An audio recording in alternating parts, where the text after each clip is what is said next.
Well, if I hit Payne to respond to, they would, but Is Payne coming? I can't anticipate it.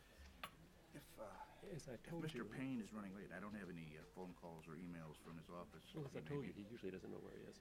Well, he was in, the problem is he was in this building last week for another thing with the Howard Wolpe memorial, thing, and so I hope he didn't go to that auditorium, which is another part of the Reagan building, but anyway. What I'll do, though, if, when I start the program, if you wouldn't mind leading off then, and Charlie would go second, because You'll lead off? Yeah. Okay. if he's not here at that point, so let's do Yep, it that that way. makes sense. Yep. Do what we done? Yes, yes, yes. Yeah, it was about, But Steve didn't. it was about, what, 4 months ago? Yeah, 3 or 4 months ago. There's Yeah, complications, that, from organ failure, so. yeah, and he'd been hanging on a long time. When you're at Georgetown, you're way out of it. My wife and I both went to Jesuit school, so we. Good afternoon and welcome to the Woodrow Wilson International Center for Scholars. My name is Don Wolfensberger. I run the Congress seminar programs here, and I'm your moderator today. In a previous life, I worked on Capitol Hill for about 28 years, so it's good to bring up one of my favorite subjects today because as a former Peace Corps volunteer, it's something that development aid is something I followed very closely during my years on Capitol Hill. This is the second of 4 programs that we're having on the topic of Congress and global challenges. We had sort of an introductory last October, I believe it was, an introductory overview of Congress and foreign policy. We posed the question then, does Congress make foreign policy, or can it make foreign policy? And we had some mixed results from that one. But our final 2 programs will be in March and May.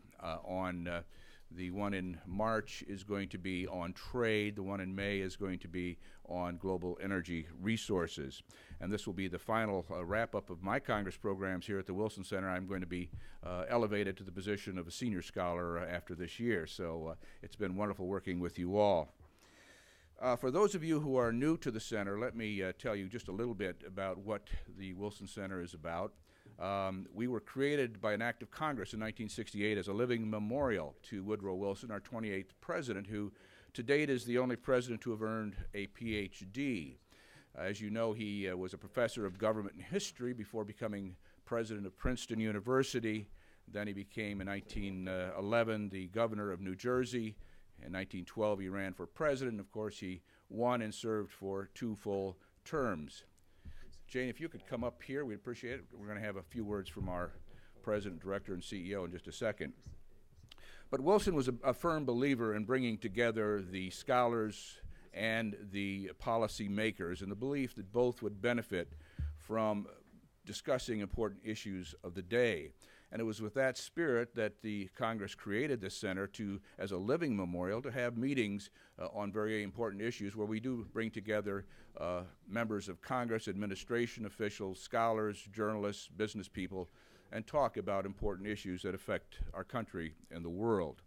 So we have about 800 meetings altogether each year in these rooms, not just this room. We have several other venues, fortunately. Today I'm pleased with the turnout. We probably should have moved it to the auditorium. I think we had over 100 responses for a room that seats around 70, so we appreciate your patience, but we thought maybe the rain would dampen some spirits, but apparently the enthusiasm is running very high for this particular program. As you know, this program poses the question, is foreign aid worth the cost? It's a question that is really prominent, I think, already in the presidential campaign that is unfolding. We have one candidate, at least, who said we should abolish all foreign aid. We have others who have called for great reductions in foreign aid. The American people, I think one of the polls that I saw, 71% of the American people said that federal funding should be reduced, but when you get down into specifics, a Gallup poll taken a year ago this week tried to pin people down on that, and the only thing that a majority of the respondents said should be cut when they were pinned down on specifics was foreign aid. About 59% thought that foreign aid should be cut. Of the rest, there was not a majority for cutting any of the areas. About 6 in 10 opposed cutting education, Social Security, Medicare, and smaller majorities objected to cutbacks for the poor, national defense, homeland security, aid to farmers, and funding for the arts and sciences. So you can see that foreign aid is a target a ripe target, a low-hanging fruit in a way for people to think that somehow you're going to really cut spending substantially if you cut foreign aid. Another poll that was taken showed that between a large number of people thought that between 25 and 30% of the federal budget is for foreign aid, when in fact it's about 1% of the overall budget, maybe about 2.6% to 3% for discretionary spending. So it's a very small part. And yet, of those people, they thought that foreign aid should be cut back to 10% of the budget. Well, that would be 10 times more than what is going now for foreign aid. The Congressman Paul Ryan and his budget is called for reducing foreign aid by, I believe, 44% between now and 2016. So that's the chairman of the House Budget Committee. Not only is there a public misinterpretation or misperception of how much is being spent on foreign aid, but I think that there is a great deal of confusion as to what foreign assistance goes for. I think a lot of people think this is just a form of international welfare or charity that's thrown at poor countries with the idea of earning maybe some respect and some favor in the rest of the world without thinking about how it might interrelate to our national security interests. And so that's something I think we're going to learn a bit about today. We have some very interesting and experienced people on our panel that I'll introduce in just a second. I guess the other thing that I wanted to highlight during this, because before I came to Congress as a staffer, even though I had a lot of government courses, I really didn't understand the difference between authorizations and appropriations. And in the first year, I learned quite a bit. And that is that there's a big difference between authorizations and appropriations. It's not the same process. It's not the same amount you're talking about even. And this really comes into stark relief when we're talking about foreign assistance, because we have the House Foreign Affairs Committee and the Senate Foreign Relations Committee that are responsible for putting out a foreign relations authorization bill every 2 to 5 years. And the last one that was enacted, though, was in 2002. But they have made many runs at it in both houses, or one house each Congress, but with very mixed results, I would say failing results for the last 8 years or so. The other process, though, that is the fallback, when you don't have an authorization, you still have to have annual appropriations. And so what happens is that these authorization provisions that the authorizers would like to have quite often end up in appropriations bills and further bogging them down. There are rules in the House and Senate that says you're not supposed to have authorization language in appropriations bills, and yet we see dozens and dozens of these, especially on the annual foreign operations appropriations bill. So I think this is something to keep in mind as we go along, that while the authorizing committees are well-meaning, they try to do their work, that things get slowed down in one house or the other, either at the committee level or later on the floor of the two houses, and it's been a long time since they've really gotten together on a single bill to authorize our foreign assistance programs. Let me just move now to introducing our panel, but before I do that, I want to call to the lectern our President, CEO, and Director, Jane Harmon, to say a few words. This is what happens when you show up unannounced. I was expecting you, actually. Yeah. Well, I want to congratulate Don on many years here and a distinguished career on the Hill, and on flagging for a very interested audience a topic that absolutely must be addressed with accuracy. I think I'm seeing all the heads nod. I'm sure you agree with me. You know, from my vantage point as a recovering politician, I don't think any issue was more misunderstood on the Hill than foreign aid. People absolutely, in both parties, I'm embarrassed to say that people in my party, the Democratic Party, don't know this either, thought it was 50% of our budget.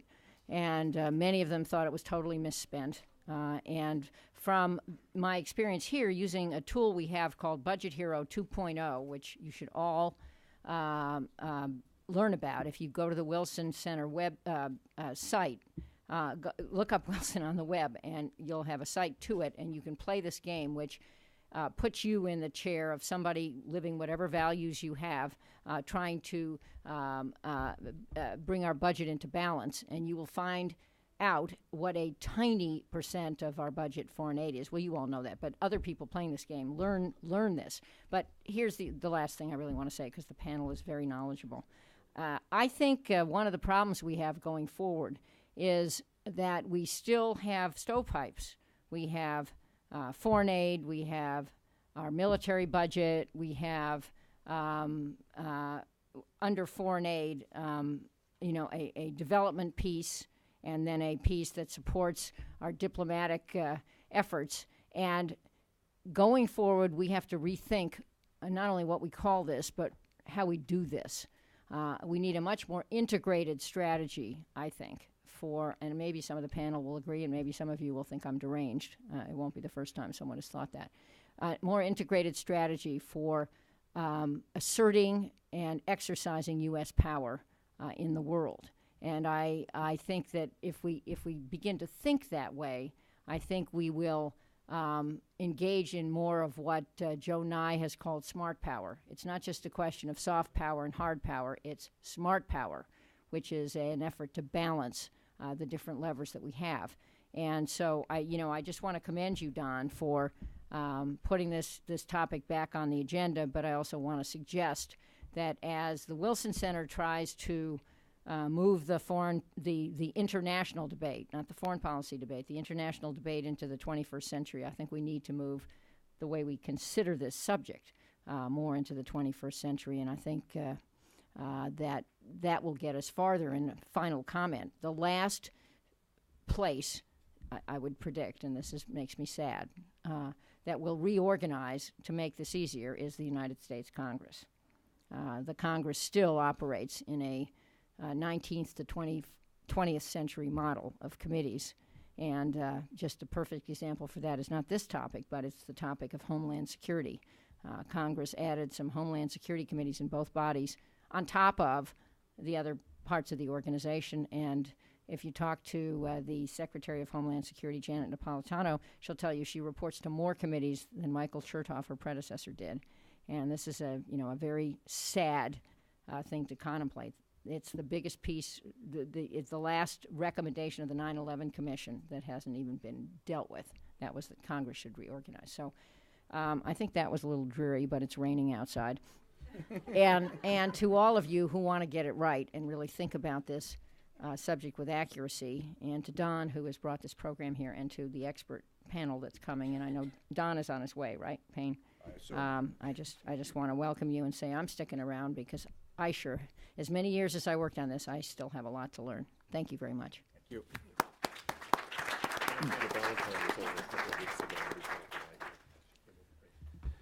We had Congressman Payne here a couple of years ago on education, and his flight was canceled. I have not gotten any emergency phone calls or emails from his staff that is the case, although with the weather, I would not doubt but what it has been slowed down a little bit. Has he just came in? All right.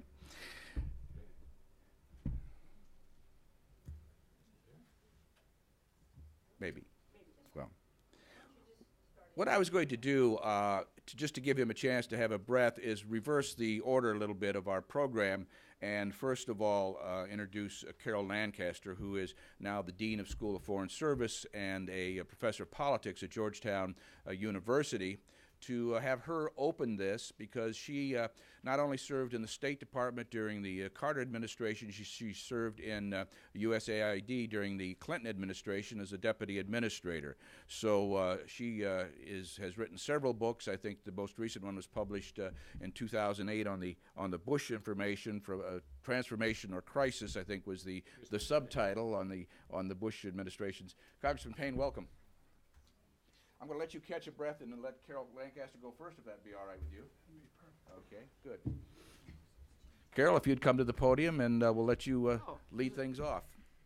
Okay, I was all settled here, but I'll... You can speak from the table if you wish. I know, I'm so short, right. Nobody can see me. Welcome, sir. So thank you very much, and thank you to the Woodrow Wilson Center for organizing this, an important topic. I'll say a few words about the title in a minute. But when I was first invited to do this, I think it was Don who wrote and said, well, would you be willing to serve on this panel? And we're inviting Ileana Ross-Leitman and David Obey. And I said, I'll serve on your panel, but I won't sit between them. So I think this is going to be a much calmer and perhaps less interesting panel. But I admire your guts. In any case, I'm happy to be here. I just want to say a couple of things and then turn it over to Congressman Payne. The title, Is Foreign Aid Worth the Cost? I don't know what you do with a title like that. I mean, it's a provocative title, probably got you here. But, you know, on the one hand, would we be willing to eliminate it if we weren't Ron Paul, I should say? I think we're talking about a useful instrument of U.S. foreign policy and a useful expression of U.S. values. The really important questions are not whether we should have it or not, and even if we can estimate whether it's worth the cost, but, you know, how much should it be? Which countries or which purposes should it serve? And what impact should it have? And I'm not going to answer those questions because, frankly, a lot of those questions are answered either according to your knowledge or your ideology or a mixture of both. I just want to make a couple of sort of scene-setting comments that might help us think about it a little bit. I have become a kind of a historian of U.S. foreign aid. I mean, I'm not here as a former representative of one agency or another, and in fact, that would be a schizophrenic experience, but really someone who spent a lot of time digging into the history. And I just want to say a couple of things that I think it's worth remembering when we talk about foreign aid. And by the way, I'm being stovepiped right now. I'm talking about economic aid. I'm not really talking about military aid. You can throw that into the pot, but my work has been done primarily on economic aid. There are ideas that motivate us.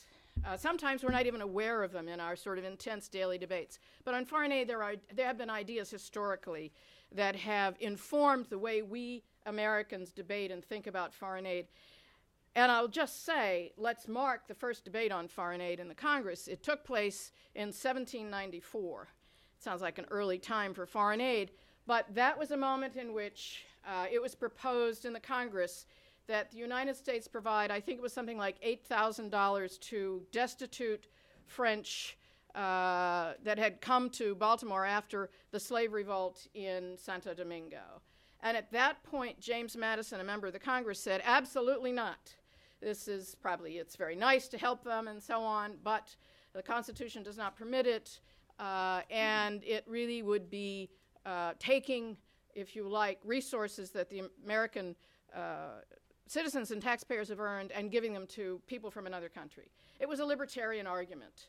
And right through the 19th century, when the issue of foreign aid came up, you really had an argument between what I will call the humanitarians that wanted to use public resources for emergency relief. This was not development yet as we talk about it.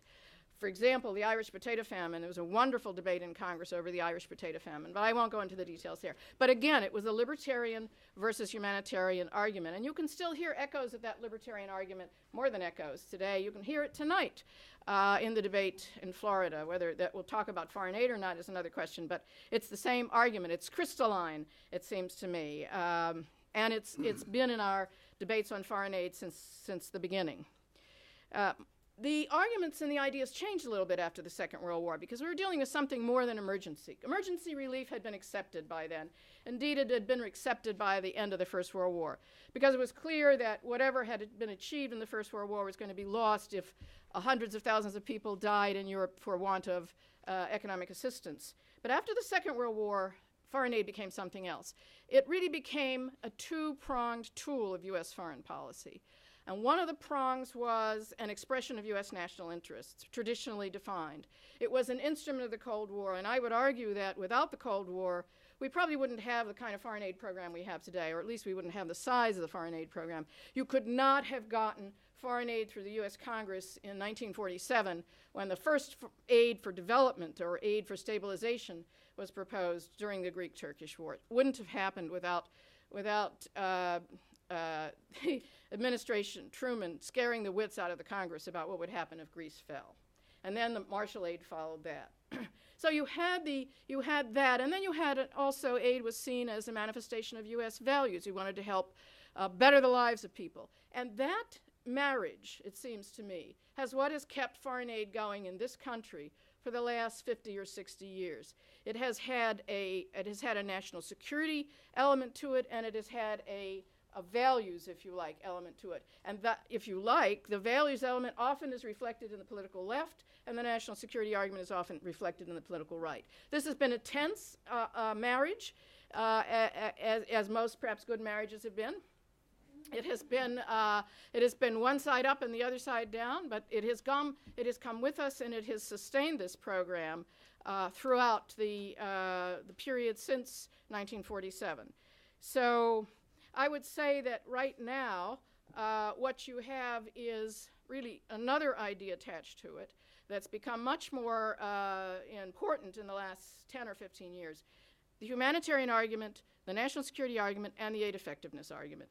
Can it be effective? And I think we're really arguing that one now. I think we can show plenty of examples of where it's been effective, plenty of examples of where it's failed. I'm not sure we'll ever come to a sort of consensus. If there are any econometricians in the room, you know the problem. The econometricians have gotten into this in the last 10 or 15 years.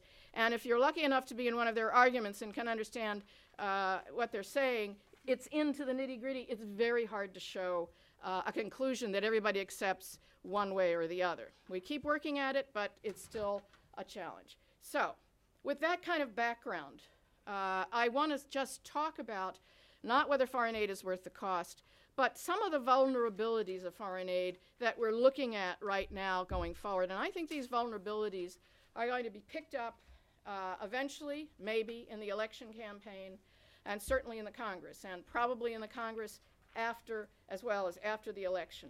Let me just throw out some of these things. I want to talk about 5 vulnerabilities and 1 non-vulnerability. Pakistan.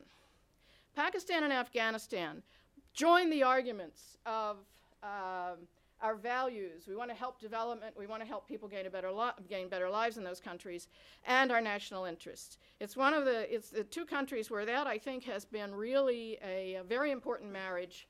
And it's really sustained in many ways the engagement of the Department of Defense in aid, the sort of support that the State Department under Secretary Clinton has given to foreign aid. It's been a marriage, but it's vulnerable. They're both vulnerable in my view because there's an awful lot of foreign aid money, I'm not talking about military aid, going into countries with very weak institutions. And, you know, we do have a tendency here to want to solve problems immediately. We want to put a lot of money, if we can, into solving problems immediately. And I'm afraid that at some point we're going to have some real issues with aid effectiveness in those countries, and possibly corruption. I mean, there's been a certain amount already. We were talking a little earlier about whether the United States is going to want to increase aid to Afghanistan, and probably by implication Pakistan, after the troops begin to leave, to sort of sustain the sort of soft power development effort there, or whether we'll simply forget about it and walk away. I don't know the answer to that. One way or the other, though, I think these 2 issues are likely to be on the front burner if the Congress and others begin to focus on effectiveness in the next couple of years. Number 3, the major element, I would argue, in U.S. aid right now that is the humanitarian thrust is the money for global health, and particularly to fight HIV/AIDS. That, to me, is the real thrust behind that is a humanitarian one. People talk about security and people talk about development, but I think the fact that we're saving lives has really been a very important element in the support. And the support for that effort is very interesting because it comes from the political right often, and that has not been a group that has supported foreign aid for humanitarian issues in the past very much. But this one has really rung bells. But we got a problem. The vulnerability there is that we're saving lives, and we're spending $5.6 billion a year on it. We can't easily reduce that without killing people, or without at least being morally responsible for their deaths if they have no other alternative to antiretroviral drugs, which is the main part of this aid that we're providing. It's a morally based entitlement. The Obama administration has been trying to grapple with this. I think it's going to be a challenge in the future. How it's going to come out, I don't know. On the one hand, we can't save everybody. I think being a restless people and wanting not to be providing assistance with no end in sight is forcing us to look at other alternatives, but really it's hard to see where that's going to be. So that's a vulnerability number 3. Vulnerability number 4 is managing reforms. You know, USAID in particular has made an effort to undertake a number of reforms. and some new or old new initiatives. Feeding the Future is a return by USAID to the kind of agriculturally oriented policies of the past. I think it's about time, and so hooray for that. The Global Health Initiative is not quite sure how that's going to come out, but that's obviously an important element, and it's meant to be growing. It's already large. Climate change, obviously that's a 21st century issue. That's one that we're going to have to grapple with, and so on. Rebuilding the internal structure of USAID, very important. A Science and Technology Innovation Initiative, very important as well. What I'm really concerned about is all these good ideas ready to go, and what are we facing? We're facing a period of real austerity and possibly significant budget cuts going forward. Hasn't been so bad so far. It hasn't been good, but it could have been a lot less pretty. So whether the reforms are going to happen, how they're going to be managed in a time of limited budgets and real problems and even getting legislation through the Congress is a real challenge. Those are 4 vulnerabilities. The 5th one is demonstrating results. And I think actually this is a real conundrum here. We talk about results. We want to see results. What have you accomplished? What are your outcomes in 18 months, 2 years, 5 years? And that's the right question to ask, but it's a very difficult one to answer for our foreign aid programs. Why? Because it's very hard to disentangle causes and effects. It's very hard to expect your results to come, the important ones to come, in 18 months or even 5 years.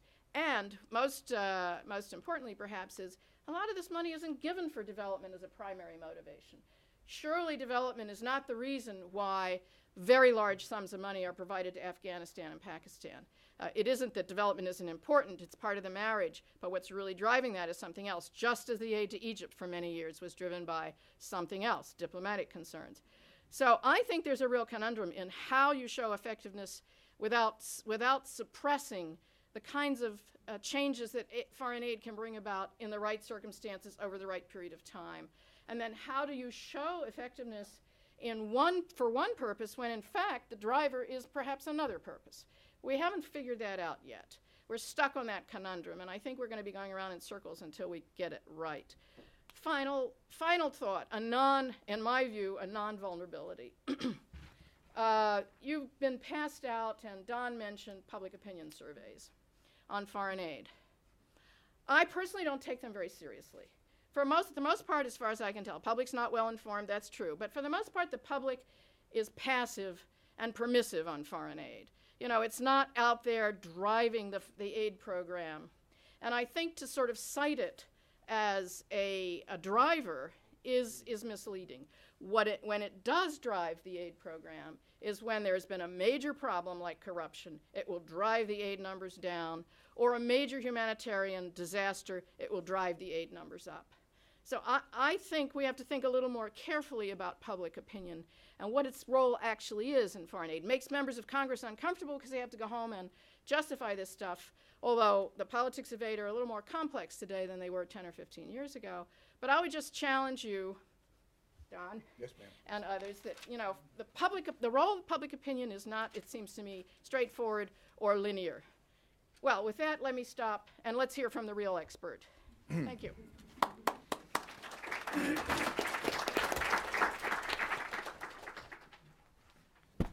Thank you. Yes, I'm the one that came up with this provocative title. All right. We'll next hear from Congressman Donald Payne, who is a representative from New Jersey's 10th Congressional District.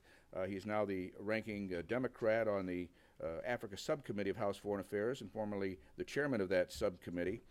He's been a long-time advocate and committed to development assistance issues, particularly as they relate to the continent of Africa. He's now in his 11th term in the House of Representatives, having first been elected in 1988. And prior to coming to Congress, he was a businessman, an educator, and held various government and civic offices in and around Newark. Congressman Payne, welcome.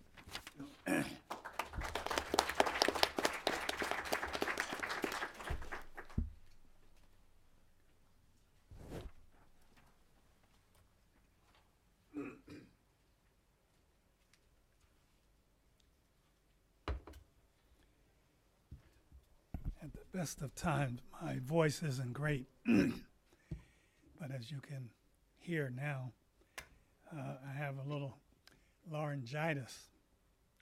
I've been taking cough drops and drinking water and doing everything I can, but I certainly apologize, and there's nothing that it's between me and God, I guess. So we hopefully you'll be able to understand, but let me just say that it's really a pleasure to be here. Jane, my former colleague, we certainly miss her in the House. And there's so many McDonald, so many people that I've known for many, many years. Of course, this is an outstanding organization, certainly named for a great New Jersey president. So we did get a name in Washington. He was also, as you know, president of Princeton University, Woodrow Wilson, and did a great deal to move peace forward. As a matter of fact, pushing for the League of Nations and programs of that nature.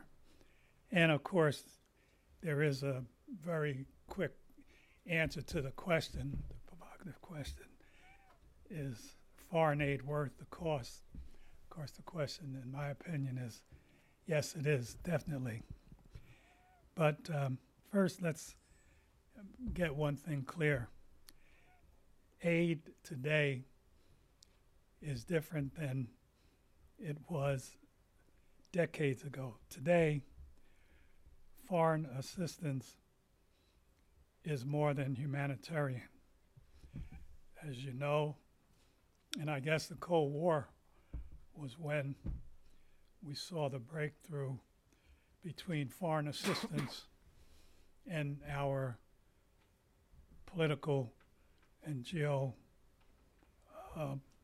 political issues in the world. We took our countries and leaders, the USSR took theirs, and we gave foreign assistance based on our own interests. But it did get the foreign assistance moving. Of course, after World War II, the Marshall Plan was the greatest program that we will ever see, one country assisting a whole region. And that really got it started. But as I mentioned, the Cold War really saw hundreds of millions and billions of dollars donated for our supporters or the others. Now, of course, many of us know that there's a real problem with the amount of funds that the American public believes is spent for foreign assistance. We've heard the numbers. The 2010 World Population Opinion.org said in this poll, the average person felt that foreign assistance was 25% of our budget. I mean, it's just amazing. There'd be no problem in the world if we spent 25% on foreign assistance. And they said that we should really bring it down to 10%. Just can't keep it up at the 25%. Absolutely unbelievable. As I'm sure most of you know here, we spend basically a wee bit above 1%.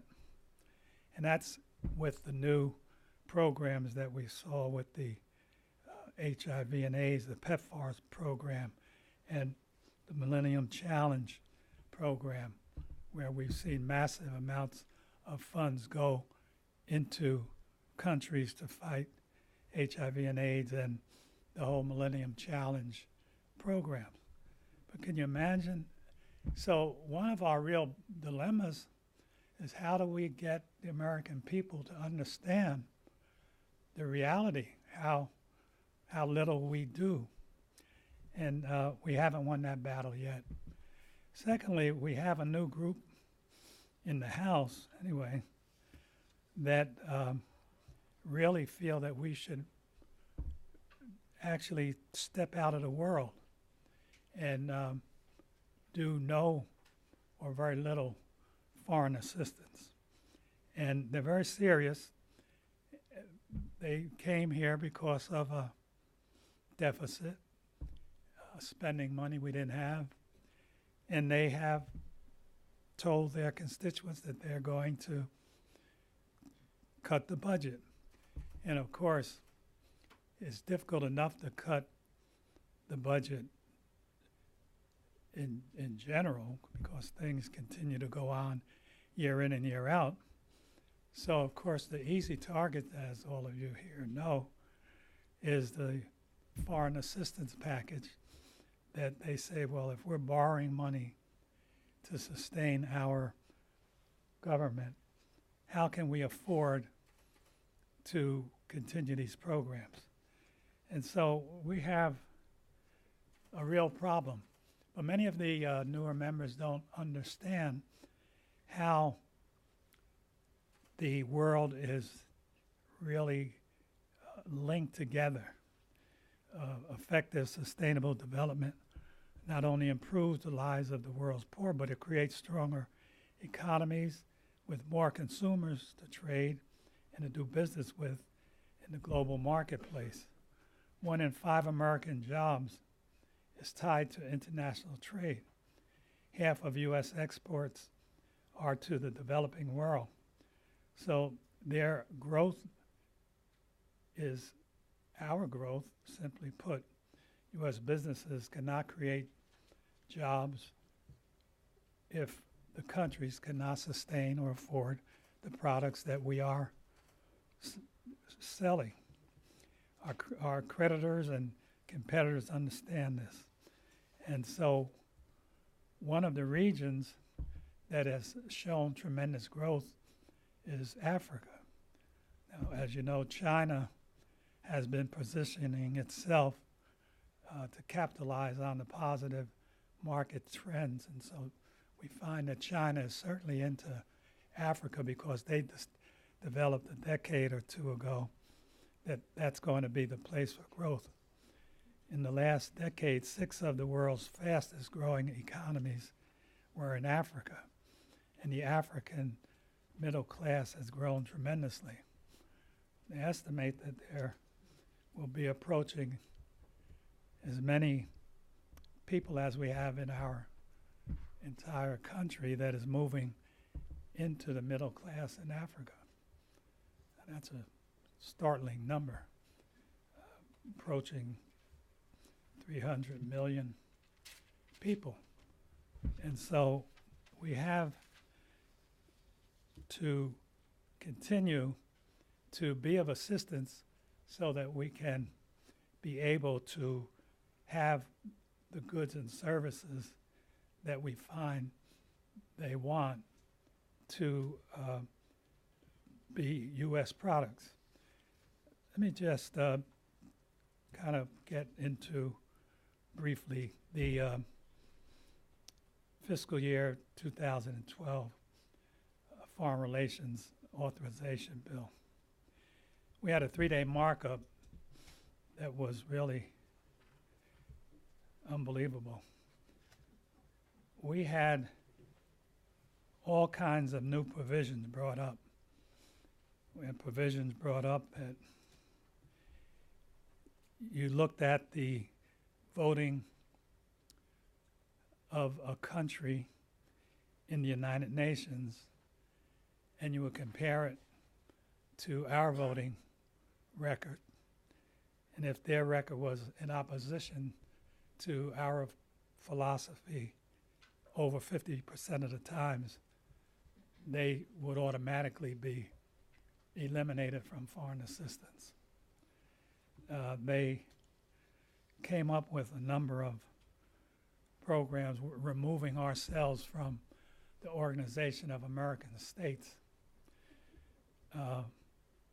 and withholding our dues because there are countries' philosophy that they didn't like, and so we should just remove ourselves from that organization. And so we have some very serious problems. We do not believe that the bill will get to the floor. Thank God. And we realize that we really have a tremendous job to do as it relates to trying to set the record straight. Even with the Millennium Challenge Corporation. As you know, Millennium Challenge is a big schematic where you have 15 different line item accounts. One of them, of course, is corruption. Well, they have a medium. So 50% are above, 50% are below. They want to eliminate any kind of assistance to any Millennium Challenge country that falls below the threshold. Now, we certainly don't like to fund corruption, that's for sure. But you have to look at these individually and to just say we will eliminate 50% of the countries in the world. Haiti's had a problem with corruption since Papa Doc and Baby Doc. As a matter of fact, the United States encouraged it because Haiti was too close to the U.S. and we needed to control the government. So we corrupted the president. And therefore, we turned and did a good job. So this was endemic in the government. And now we turn around and say, you can't get any assistance because you followed our principles well. So we have a lot of work to do. Like I said, I would go into more detail, but I know my voice is like I said, ugly.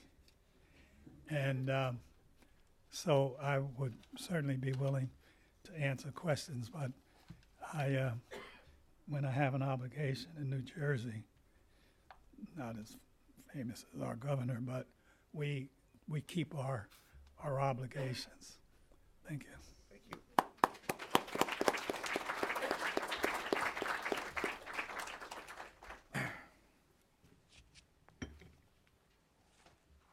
We're next going to hear from Charlie Flickner, who I know back from the days when he worked in the House of Representatives from 1995 till about 2003 as the staff director of the Foreign Operations Subcommittee of the House Appropriations Committee. Prior to that, he worked, I think, since 1975 or thereabouts for the Senate Budget Committee, much of that under Senator Pete Domenici, who was both the ranking Republican and the chairman off and on. Things kind of alternated there. But Charlie also has something that he's devoting a lot of his time to now that he is retired from the Congress, and that is the National Arboretum, where he heads up the Friends of the National Arboretum. So I would commend you on that. My wife barely gets me to come out and help her pull weeds in the garden, but I commend you on all the hard work you're doing there. But the other thing that I wanted to mention about Charlie is that I put him on the spot a bit in asking him here because we did not get a Republican member. He has worked for Republicans, but he's not speaking for the party or anybody in the House now. But he has promised to be a bit of a skeptic on this particular issue, just to give a little balance to the panel. And so, Charlie, if you'll take the podium, we'll be glad to hear from you.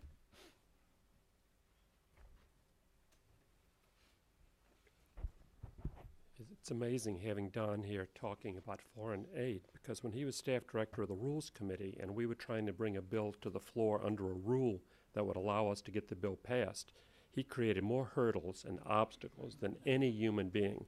One night, Mr. Payne probably remembers this, certainly other members of the Congressional Black Caucus stayed up all night with us. Sonny Callahan was chairman, and the bill ran from one afternoon until the next afternoon without a break. I wish we would have had one of those astronaut suits to wear. It would have helped a lot. Carol dismissed the question that Don posed pretty much, saying it can't be answered, which is correct. Mr. Payne went out on a limb and said the answer is yes, it's worth the cost. I'll take an untypical strategic middle by saying my answer would be that it's not worth the cost anymore, or maybe now that it's $35 billion, I don't think we have the absorptive capacity isn't there at home or abroad to usefully do that. Or maybe an answer would be, yes, it's worth the cost when we're smart and when the circumstances are lucky for us. Carol just alluded, I think, and I'm sure that Rajiv will give us more detail about the vulnerabilities resulting from the Iraq and Afghanistan experience. We can laugh about it, but it's a terrible tragedy, the amount of money we have wasted either through the aid program or through the various military commanders' relief programs. To go a bit deeper into the question of is foreign aid worth the cost, we have to define what we mean by foreign aid. Carol typically limited herself to economic aid. Mr. Payne, more realistically, because he's on the firing line, talked about security assistance, and we have export financing, etc. I think maybe you should try just looking at that part of the state foreign aid appropriation bill, which has passed as a separate bill, part of an omnibus bill, and look at everything except the first title, which is the State Department's diplomacy programs. If you look at it that way, that titles 2 through 6 of the state foreign ops bill that the president signed recently, and you add to that the contingency funding, a remarkable number of $35 billion comes out for foreign aid, which is not peanuts. In 1995, when would-be President Gingrich and Don, working as his right hand, tried to cut foreign aid as much as they could, we ended up with a floor of about $13 billion. So we've gone from 13 to 35, and there's some inflation adjustment, but it's not extreme in these periods. So it's at least doubled. Now, one correction about, I think it was a comment that Carol made, the House Foreign Affairs and the Senate Foreign Relations Committees don't have the same jurisdiction as part of that problem that they discussed. The IMF and the multilateral development banks are with the Banking Committee in the House. And that complicates matters. But again, I would use that definition of foreign aid as the state foreign aid appropriation bill other than Title I State Department programs. Now, the Development Assistance Committee of the OECD has a sort of Lancastrian definition of foreign aid. No, I have their definition. Oh, I'm sorry. But actually, you're more famous than they are. But I would argue that the extensive definition that I'm using, including security assistance, export promotion, et cetera, is what most people in Congress, as Mr. Payne indicated, and in the general public consider to be foreign aid. Friends of Israel don't treat the military assistance to Israel as if it's not foreign aid. It's the thing that sells the programs in some people's ideas. Many years ago, Senator Byrd said to me, "Young man, if we ever took Israel out of that bill of yours and it wouldn't get 10 votes." Now, maybe it would get 20 now, I'm not sure. The foreign aid, broadly defined in the U.S., Carol mentioned that President Madison declined to provide money for the French refugees from Haiti, but my recollection, I'm a historian too, is that President Madison must have eventually changed his mind because he did give some earthquake relief to Grand Columbia around 1812. We found that in the basement in the books of the predecessor of the Appropriations Committee one year. But the big foreign aid program, I would say, is not the Marshall Plan, with all deference to Mr. Payne. It was the French aid to the United States during the Revolution. We would probably still be part of England waiting for Prince William to accede to the throne if the French hadn't given us money, armed troops, but most of all, gunpowder and equipment. I mean, if you have a chance, read about what the French did after the Battle of Saratoga, 1777-8. Yorktown, we paid minor parts in Yorktown. It was the French foreign aid that helped us. But there's a lesson for us in that. Many historians believe that the already near bankrupt government of Louis XVI crossed over the line and went under as the result of the indebtedness it acquired by helping the American Revolution. Now, I don't think the Iraq and Afghan adventures are going to push us over the line. There's a lot more entitlements that are helping. But remember, foreign aid from France helped us a whole lot, but it didn't help France. Although time limits consideration in this panel, we shouldn't disregard the contribution in foreign assistance made by private groups. We have the Gates Foundation. Historically, the Ford Foundation has done perhaps as much as USAID over the years, certainly with the Green Revolution.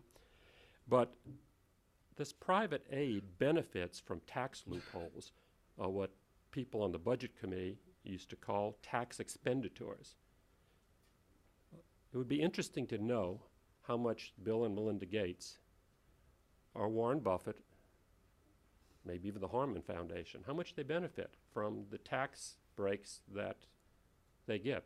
In other words, if the money weren't given to the Gates Foundation, it would be paying at least that Romney 15% rate, if not a higher rate. So there's a government involvement, a taxpayer involvement in the Gates Foundation. Don's invite was interesting. I mean, again, this is a convert from a man who created obstacles for foreign aid to someone who is supporting the increase in it. It implies that foreign aid should be increased, and that this audience and the Wilson Center have to find a way to encourage Congress to continue increasing foreign aid despite remarkable budget constraint. The only thing I could say is, duh. Did anyone notice, except the Center for Global Development, that Congress increased foreign aid this year as it froze defense spending, as it slashed and terminated domestic programs?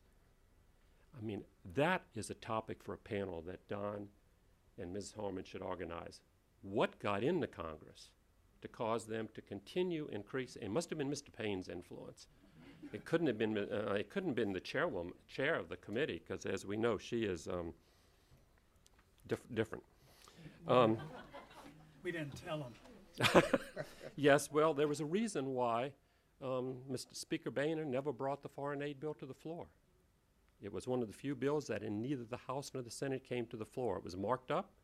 It wasn't even marked up in the full committee in appropriations, something Mr. Obey would have never allowed, and it was snuck into the back door. But it's not a continuing resolution. It's a full bill. It has general provisions that make your head swim. I mean, micromanagement has never seen anything like it. The invitation that Don sent out also asserts that American aid, trade, and investment all play vital parts in the well-being of the U.S. economy. Really? Except for trade, I totally disagree. Foreign aid is a thriving business for many companies in this town. Go to the Global Leadership Conference and see who pays for all the expensive seats. There's money in it. If foreign aid were terminated, which I don't advocate, I advocate reducing it, there'd be a big increase in upper middle class unemployment in this town. It would probably be second to ending defense contracting. Today's foreign aid is not a Marshall Plan, which clearly helped the U.S. economy. I think, as Carol indicated, it's very difficult to prove the benefits, or even whether in the host country or in the U.S. As for U.S. foreign investment contributing to the economy, as best I can determine, it's mostly used to park profits abroad and to avoid paying taxes. And that's definitely a topic in this year's political campaign. So, Don, do you still say that aid, trade, and investment all play a vital role in the American economy? Still provoking. Okay. Let me offer something that I hope is a consensus. That is this. The value of long-term development assistance is limited by factors that have nothing to do with the level of funding. I think Carol implied that in her remarks. Measuring effectiveness by saying more funding is necessary just doesn't measure. It doesn't tie to reality. There has been general agreement, as long as I've been around this business, which is since 1974, unless you count the time that I helped protect aid workers in Vietnam when I was in the 1st Infantry Division. Scholarships or training programs have had a tremendous impact over the years. Now, leaving aside the fact that our president resulted from one of those programs, though I think it was privately funded, the people who were trained, particularly in the 60s and 70s, have not always been friends of the U.S., but they understand us. They have helped us in many, many ways. They have helped their own countries in many ways. You can talk to any retired aid mission director, and they'll tell you about the various people that worked for them in U.S. aid missions, who later became presidents of Peru recently, for example, certainly have become ministers, have moved into high positions in banks, the multilateral banks, the IMF. I mean, it's gotten to the point now where I have met U.S. Foreign Service nationals who formerly ran the green energy program in the state of Wisconsin. These people are a hell of a lot more qualified than the aid supervisors who work for them. And I'd add that the State Department treats Foreign Service nationals, often trained in the U.S.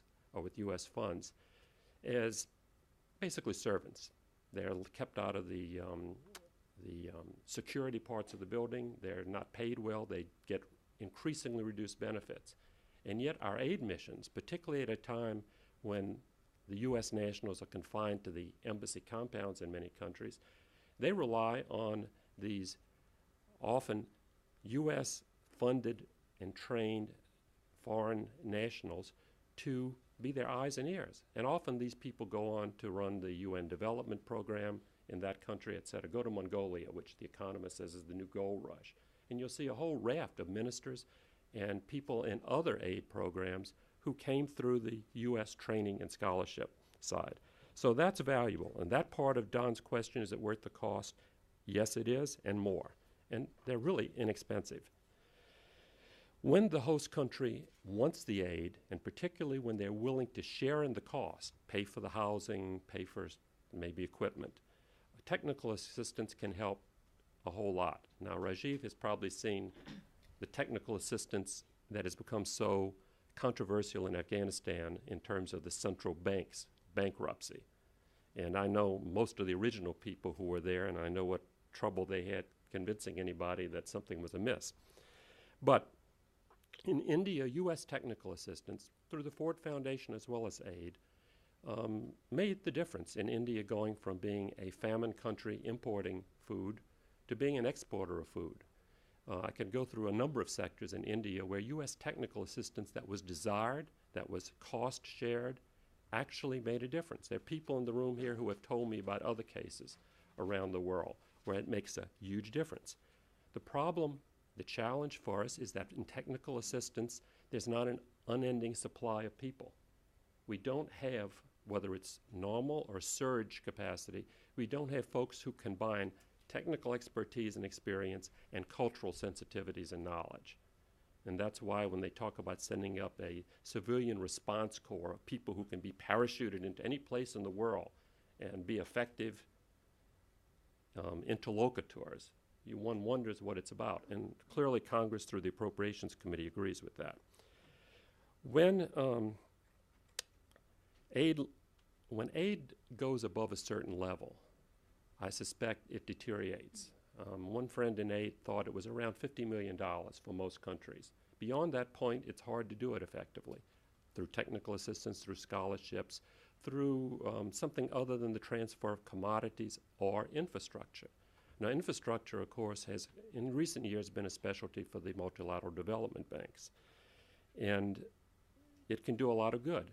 for example, go to the Victorian Alps in Australia and see the Snowy Mountain Scheme, one of the first projects of the World Bank.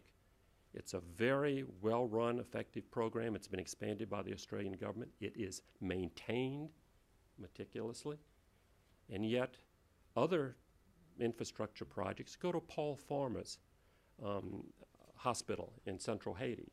That road has been rebuilt by foreign donors 3 and maybe 4 times, starting with the U.S. Marines in the 1920s, and it's still impassable because Haitians haven't maintained it.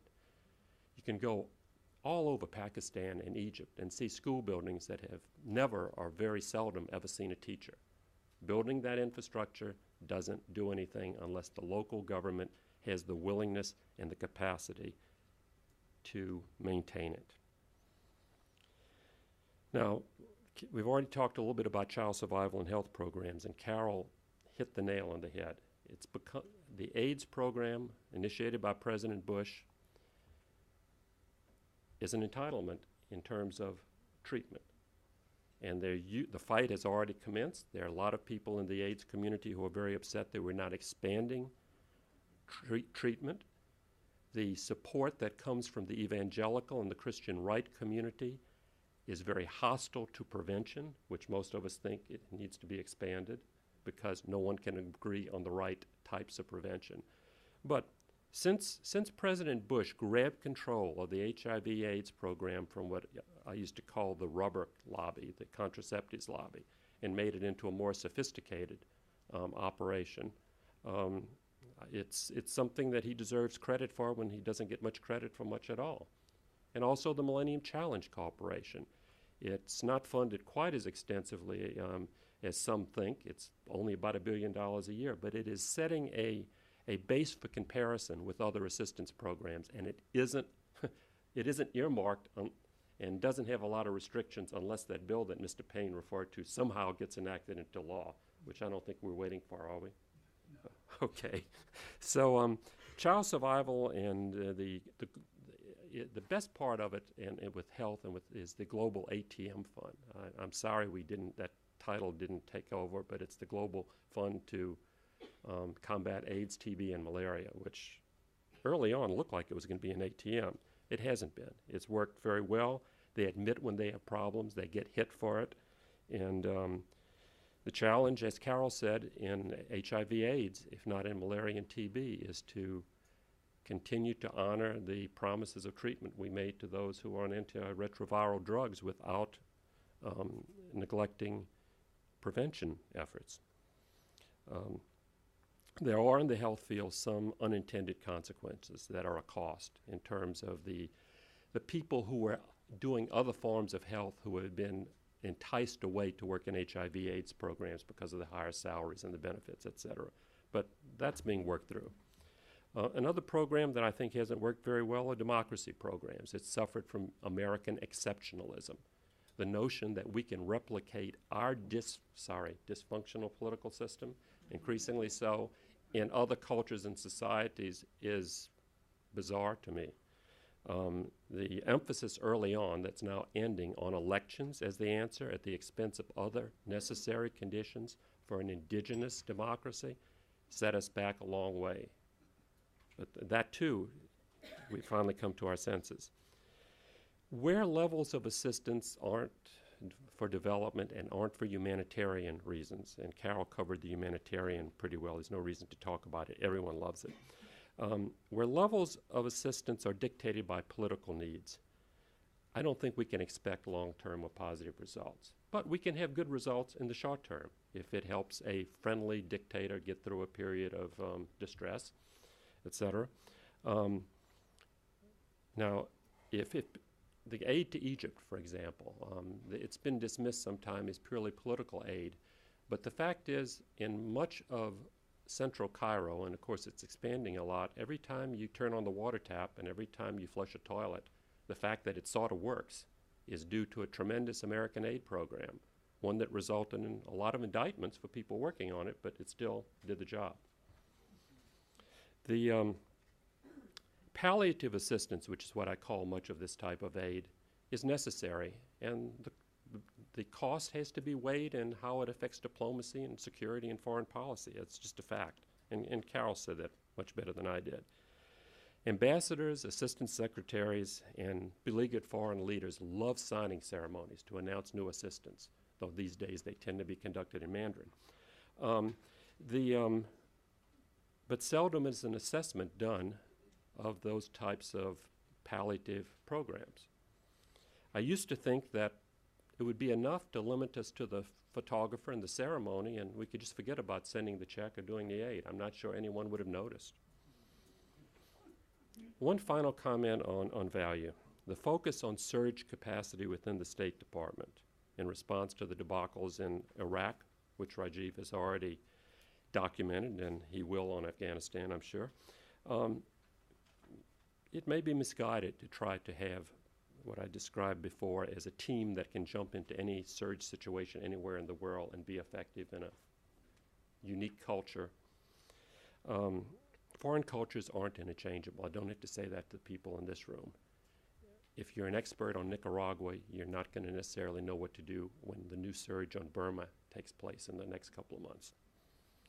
In a surge, we're not going to find a large pool of available, unemployed experts who can do the technical things that will be needed to help the Burma government move forward and have a sensitivity to the very complex culture of Burma and with the Burmese and the other minority peoples there. I mean, there may be 6 or 7 people who could fill that bill, and probably half of them wouldn't work for the U.S. government. In recent years, when you look at the people who we have recruited as temporary foreign service officers and so on for Afghanistan and Iraq, they often have the technical skills or they have the cultural skills, but very few of them have had both. It's just a very difficult thing to find. Let me mention a couple of other things that have worked, in my view, in my experience, besides the Global ATM Fund. The Millennium Challenge Corporation, with which Mr. Payne said some nice things about, I think. And the enterprise funds in countries that are compatible with enterprise funds have worked fairly well. What are the major failures? Because I think that's one of the things Don asked us to address. Well, the major failure is the State Department and its attempt to run programs as walking around money. Their police and anti-narcotics programs have, in many cases, been a disaster. We had one official who was able to do them well in the Clinton administration, but none since. The democracy programs, I think, haven't paid off for the money invested in them. Private programs would probably work a lot better. Some of the criticisms we hear in Egypt, perhaps the people we're trying to help are being labeled as foreign stooges, and we're actually setting them back. I don't know. Finally, at the end, cost. The $35 billion appropriated this year for foreign assistance is, as several people have pointed out, about 1% of the federal budget. Carol made a comment that it was, I think, 2.4% of the discretionary budget. By my calculation, it's closer to 3.4. But out of the non-defense spending and that is available for Congress to allocate, foreign aid is 7.5%. It's not peanuts. 7.5%. That's a lot. Nowadays, almost all domestic programs at the federal, state, and local level, and New Jersey is hit as hard as anyone, is scrutinized. State colleges now, you have to pay more and more tuition because the states are withdrawing their support. Junior colleges, which will provide the skilled workers we need in the future that Dr. Joe Biden has done so much for, they are being cut back. So the value of foreign aid, I say, is not determined by its overall cost, but by the same type of rigorous evaluation of each program that we subject domestic programs to.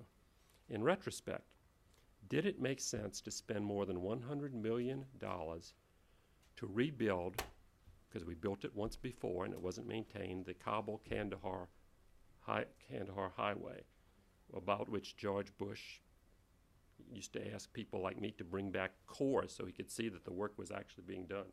You'd take a core and you'd bring the asphalt back and someone would take it into the White House. It was just amazing stuff. And Mrs.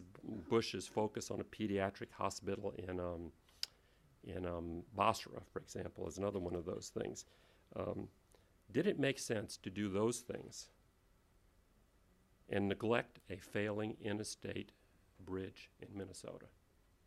I mean, that is one criteria that has to be used. It's not that we should abolish foreign aid, but on the margin, when we go from 13 to 35 billion, where would that money benefit us on the domestic side? Only when we subject all of these programs in the foreign aid bill to the same type of criteria that everyone is, all state, local, federal people are doing with domestic programs, can we answer Don's question. What is the cost?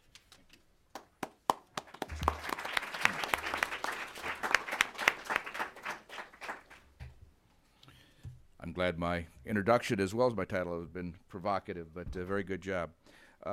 Last but not least, we're going to hear from Rajiv Chandrasekaran, who is a senior correspondent and associate editor for the Washington Post, and he's a two-time public policy scholar here at the Wilson Center, the first time writing what turned out to be a runaway bestseller. Many of you have read Imperial Life in the Emerald City, about the troubled U.S. effort to reconstruct Iraq. In his most recent incarnation as a public policy scholar here this past year, he's been working on another book, this one about the U.S. military efforts in Afghanistan. But I thought that I sort of buttonholed him on his last day here last month and said, would you be willing to participate in my program? And he was very reluctant, but I said, I think you have seen U.S. foreign assistance and U.S. military efforts in some of the most troubled parts of the world recently, and I think it would be a good thing if you could call attention to what you witnessed, both the successes and failures, to give us some perspective on the difficulties, I think, in helping to reconstruct a country that is still in the midst of a war. So he kindly consented to my invitation, and pleased to have him here. Rajiv, the floor is yours.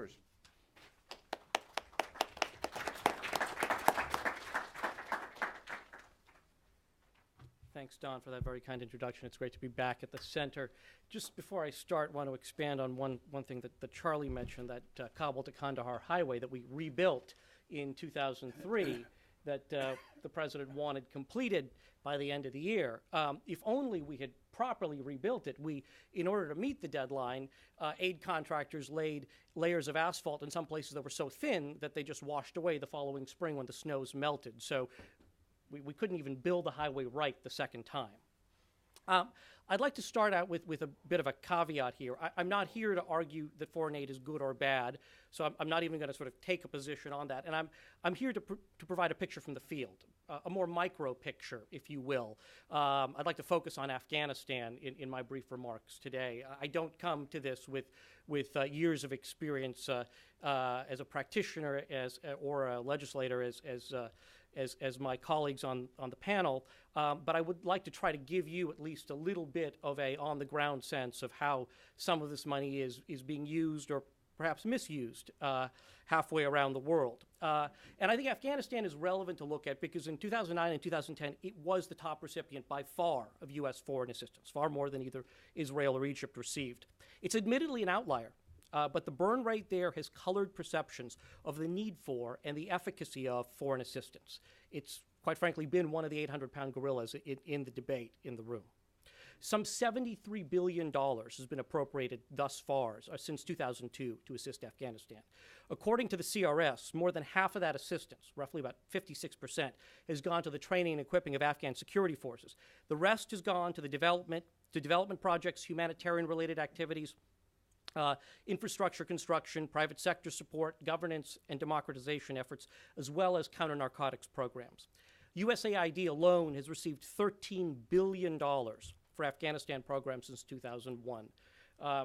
And you remarked that somebody from AID once said, the absorptive capacity of a country is about $50 million. We're talking Afghanistan with perhaps some of the world's worst absorptive capacity, some of the most corrupt and dysfunctional institutions trying to absorb $13 billion in a 10-year period.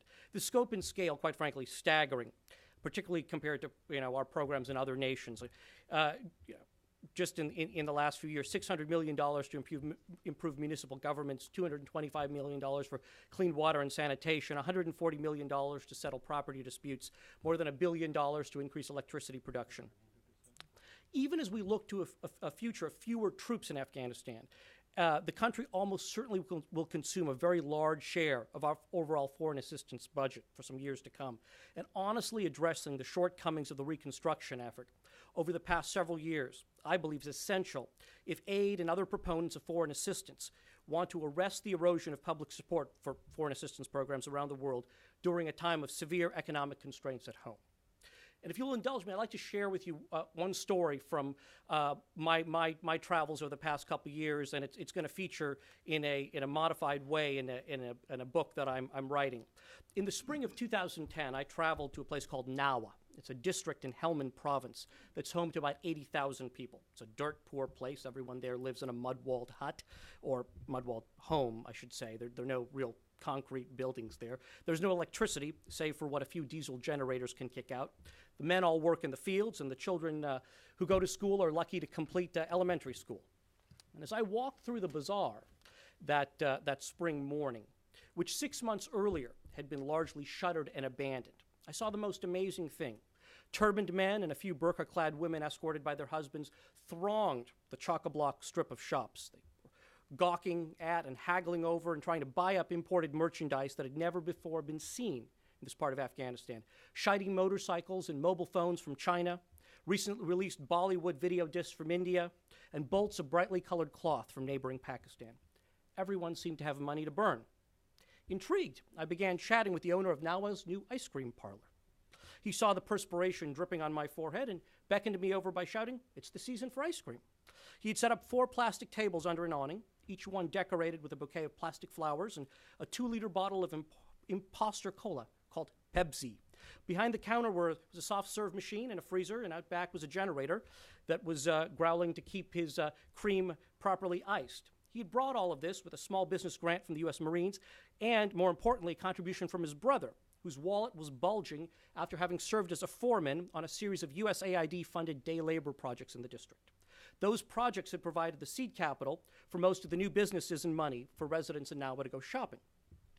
The day labor that I was witnessing was the result of a $300 million one-year USAID program called AVIPA, and it was carpet bombing 2 Afghan provinces with American Reconstruction dollars. Residents received generous handouts, shiny red tractors, hand tools, water pumps. They were sold bags of seed and fertilizer for about a tenth of their retail cost. And while they waited for the crops to germinate, they got paid to clear out reeds and muck from irrigation canals. The day labor opportunities were so plentiful, thanks to U.S. taxpayer funds, that everybody in the district who wanted a job could have one. The contractor hired by AID to implement the program was on track to spend $30 million in that district alone during the one-year program. By my back-of-the-envelope calculations, that worked out to about $400 for every man, woman, and child in the district. I should note that the country's per capita income is $300 per person. AVIPA seemed to be a wonder drug. Everybody was thrilled. Residents, the district governor, the Marines, USAID officials in Kabul and Washington, everyone, that is, except a gentleman by the name of Scott Dempsey. He was AID's representative in the district. He was a former enlisted Marine who then worked for the Clinton Foundation and then decided he would volunteer to go out to Afghanistan for USAID as one of the vanguard members of the civilian surge in 2009. The money in the district was already fueling tensions and rivalries within the community, and he anticipated even more vexing problems. The seed distribution was going to generate far more crops than farmers would be able to sell, and the plentiful day labor was raising public expectations for handouts that the Afghan government would never be able to sustain once American contributions inevitably ebbed. The ice cream and motorcycle shops are great, but AVIPA was too focused on immediate gratification. It was doing little to build an agricultural economy that would generate lasting income to maintain those establishments. Before long, Mr. Dempsey reasoned, the district would face a steep decline. AVIPA was meant to be the principal USAID effort to support the military's counterinsurgency operations in southern Afghanistan. Scott Dempsey regarded it as America's first and best chance to ensure that the security gains in Helmand province would last, security gains brought forth by the deployment of 20,000 U.S. Marines starting in the summer of 2009. They'd win over residents and give them a shot at a better life. The $300 million had to be spent in 1 year, and 8 expected projects to commence across both Helmand and Kandahar provinces. But since only a few districts were deemed to be safe enough to operate, what happened was instead of scaling back the programs, the agency directed the contractor to spend more money in the few places it could. And that meant lots of day labor projects because it was the fastest way to shovel money out the door. Although Mr. Dempsey was the aid representative in this place, he actually lacked the power to shape the program in his district. That power rested with an aid bureaucrat, a contracting officer somewhere else in the country who had no background in farming. And even her ability to shape the project was limited. To get the project started quickly, aid had given the implementing partner the $300 million as a cooperative agreement, not as a contract, which meant limited ability to change the scope of the work once the program got started. The push to spend money inevitably led to dubious projects and waste. Day labor was so plentiful and lucrative that teachers left their jobs and shuttered their schools to clean out ditches. In Kandahar, farmers were given far more handouts than they needed. Instead of distributing 1 package of seeds and fertilizer per farmer, those who could be found often ended up walking away with 6 packages, far more than any individual could possibly contemplate planting. So the result was that those farmers who hit the jackpot simply took some of their seeds and fertilizer and tractors to neighboring Pakistan, where they sold them for cash. In Helmand, those fears of oversaturation were realized. The aid implementing partner handed out so many watermelon seeds and farmers grew so many of them that the prices for watermelons crashed, and some farmers actually just simply threw away their watermelons instead of trying to take them to the market. And the company gave out bags and bags of corn seed in a place where when Scott Dempsey arrived, before the program even started, he saw 6-foot-high tall corn stalks. As he told me, they were trying to solve a problem that didn't really exist. He finally wrote a little note to his bosses in Kabul saying, "I'm concerned that dollars spent is the metric for AVIPA success without fully ground-truthing each district's specific needs." Later on, he groused to me that there were plenty of people at AID who knew it was a stupid program, but nobody wanted to rock the boat. Nobody wanted to stand up to Washington. In the 2010 fiscal year, Afghan reconstruction funds ballooned to $3.5 billion, and much of it was earmarked for USAID, which was eager to spend every penny. Doing so, agency officials believed, would keep Congress, which regarded spending as a key indicator of the agency's effectiveness, to get off its back. And if aid didn't use all of its budget, it'll have a difficult time asking for more in the next year's budget cycle. In Kabul, aid officials assiduously tracked what they called their burn rate. In mid-2010, they were thrilled when it reached $340 million a month. The figure became a point of pride and was mentioned repeatedly in internal meetings as a sign of progress. The reliance on massive projects meant sacrificing the Obama administration's desire to direct much of the money through Afghan government ministries and local aid organizations, trying to build local capacity. Most of the new work would go to giant American development contractors, the Beltway bandits around town, those who could employ lots of people and spend lots of money very quickly. Of course, many of those hired weren't Afghans, but Americans and other foreigners who could command steep salaries, ample rest breaks, and comfortable accommodations. They also required protections. Under the new programs, thousands of private security guards descended upon Afghanistan and sucked up a large portion of the reconstruction budget. A senior aid official told me that security management and overhead costs had grown to almost 70% of the value of most contracts by late 2010. That meant only 30 cents on the dollar was going to help Afghans. In many cases, the real figure was even less. The big development firms relied on a layer of subcontractors, each of whom took a cut.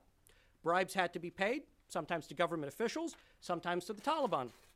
Handing out cash to insurgents to avoid attacking projects was a common practice, unfortunately. The contractors, some of them at least, seemed to care more about finishing their work on time and getting paid than about keeping money out of enemy hands. The government payouts were also disturbing. Instead of demanding large wads of bills in many cases, local tribal chieftains and power brokers and government officials sought to control the flow of business' money by simply forcing contractors to rely on their own patronage networks for security, transportation, construction, and other services. Those linkages were often not apparent to American contracting officers sitting in the comfort of the aid compound in Kabul or on other large bases.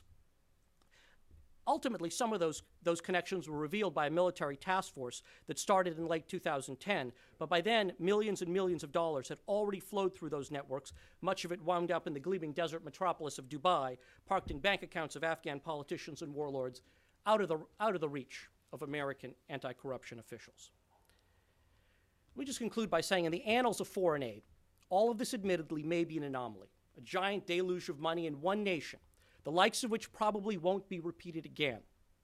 But understanding what went wrong and what worked is essential to addressing the foreign aid challenge we face. Like it or not, the Afghan experience colors how many people view the efficacy of foreign assistance, and it leads to that inevitable question of why are we building roads and schools there when we're not doing so at home? There is an enduring lesson from Afghanistan that's relevant to the overall debate about foreign aid. The civilian side of our government, namely USAID, needs to focus on what it does best, which is development work with modest budgets. In Iraq and again in Afghanistan, there's been a rush among the civilians to spend gobs of money on short-term stabilization projects, because that's what the military wants. And that's been a surefire way to get more money out of Congress. But it takes aid and other civilian agencies into uncharted waters. They don't have the capacity to manage such large programs, and the efficacy of those grand stabilization programs is questionable themselves. But most importantly, it's tarred the image of foreign aid, suggesting to people that it's all about carpet bombing people with money. Scott Dempsey believed AVIPA funds in NAWA should have been spread out over 10 years and focused on helping farmers transition to growing fruits, nuts, and other crops that would have improved the quality of their lives. As he told me, it would have made far more sense, but it was politically untenable. He's right. If proponents of foreign aid want to change that view, they need to stand up for what they believe in and not just acquiesce to the military and its desire for big budget stabilization projects to grab a larger appropriation. I know this won't win them many friends in the Pentagon, but over the long run, it'll lead to work that is far more defensible to the American people. Thank you. Thank you.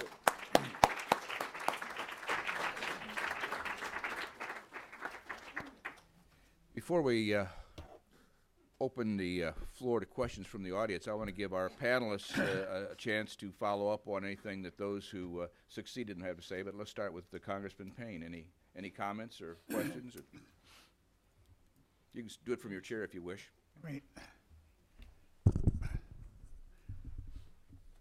Well, I certainly agree with a great deal of what's been said.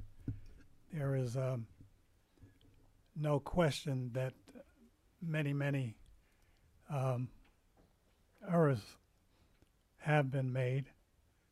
I still think that the overall good and where we're going as a nation, it's a necessary evil that goes along with trying to navigate in areas where you uncharted waters. I think that one of the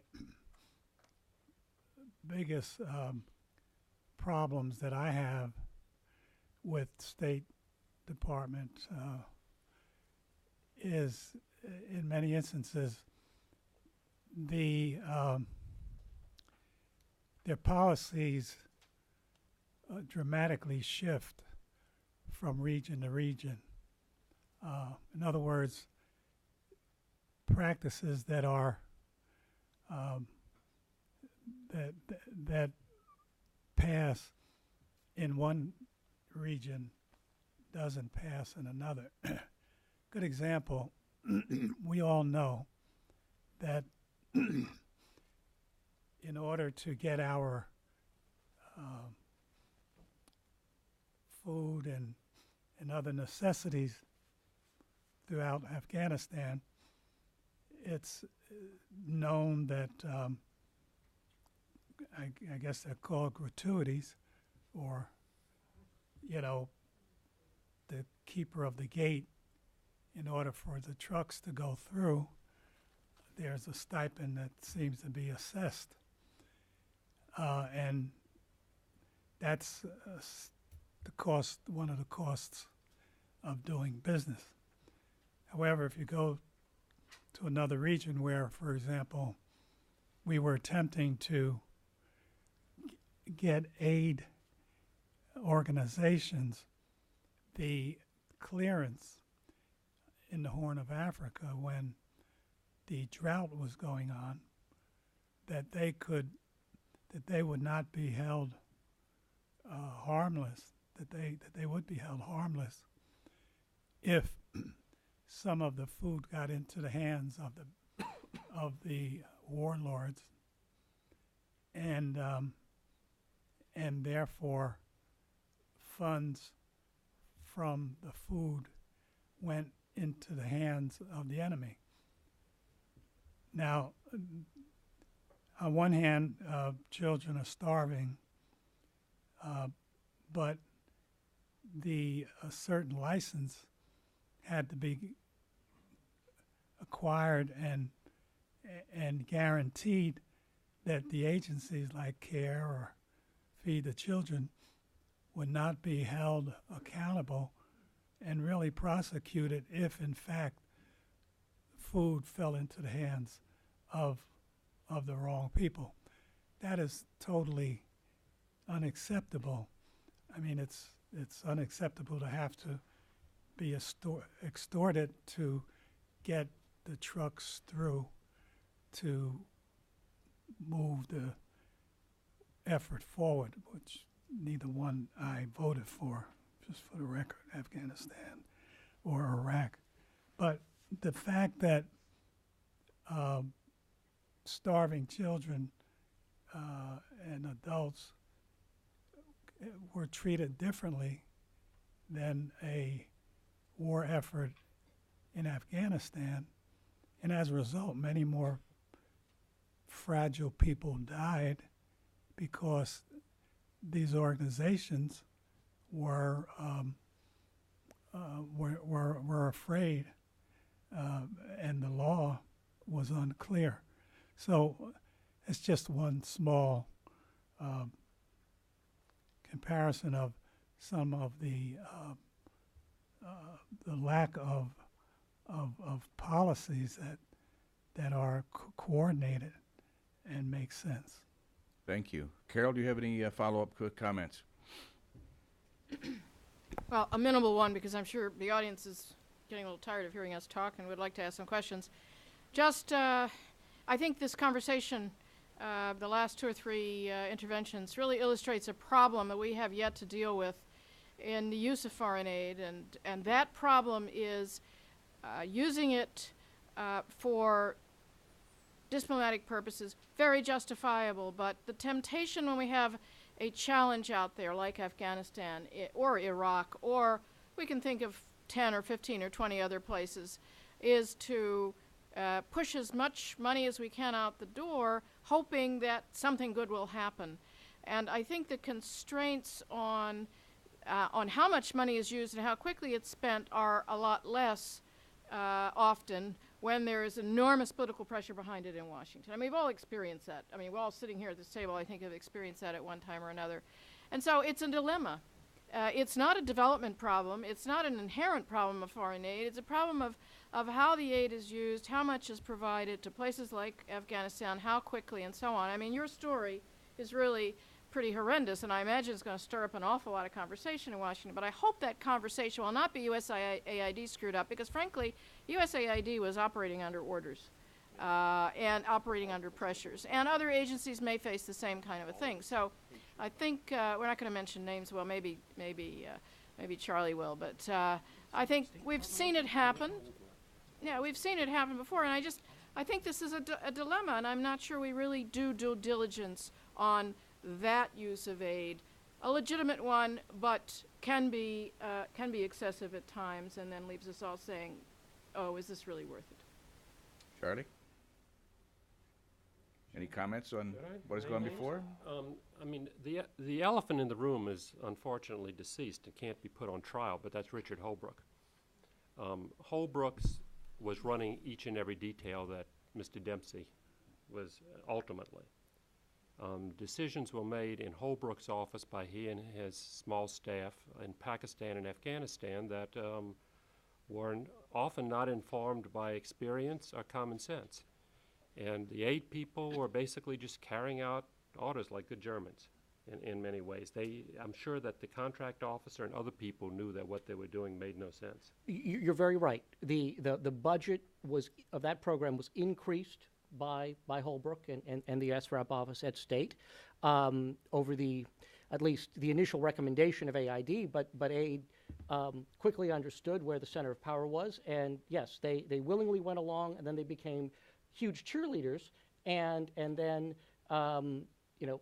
other types of programs, the culture became such that, look, let's just ask for the biggest amount of money, because that's the desire back in Washington. And before we started, Carol and I were talking about, and she made reference to it in her comments, whether as we start drawing down forces, does that mean there'll be we'll try to make up for some of that with even more foreign assistance? I actually think just the opposite. I think that what's going to happen is, as there are fewer boots on the ground, there'll be fewer dollars there.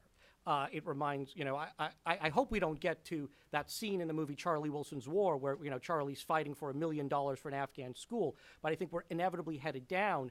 And it begs the question, because of this real sharp uptick, have we made the transition all that much more challenging? Because we have, in various parts of the country, kind of created an artificial sugar high of development, and there's going to be that inevitable crash that makes things, in fact, somewhat worse than if you had simply started out with a more modest infusion of resources along the way. But I agree, the political climate in Washington in 2009 and into early in 10 was such that it was seen that large amounts of money was what it was going to take to fix the problem without a serious examination of that very argument. To the contrary, at least among the appropriators, they were acutely aware of the issues you talk about. Their political, Mrs. Granger and Mr. Leahy and others just didn't want to challenge the president and Holbrooke on this issue. But believe me, there were many, many discussions at the staff level. They were acutely aware of almost all the things you said. You may have told them about some of them, for all I know. And you also had the figure of the Undersecretary of State, now the President's Chief of Staff, who became involved in micromanagement. He, in both Pakistan and India. You also had the issue of a Musharraf government lobbyist working for a notorious lobbying earmark firm in town, being hired by Holbrooke to run the Pakistan program. I mean, none of this has ever come out in your or any other paper, and it was kind of astonishing. Well, with that, let's open things to the audience. A lot of provocative things coming out. Please wait for the microphone, give your name and affiliation. Let's start over here. Microphone is coming your way. Great, thank you. Gregory Adams with Oxfam. And you guys have all done a great service, I think, by illustrating the hazards of using dollars shoveled out the door as a metric of effectiveness.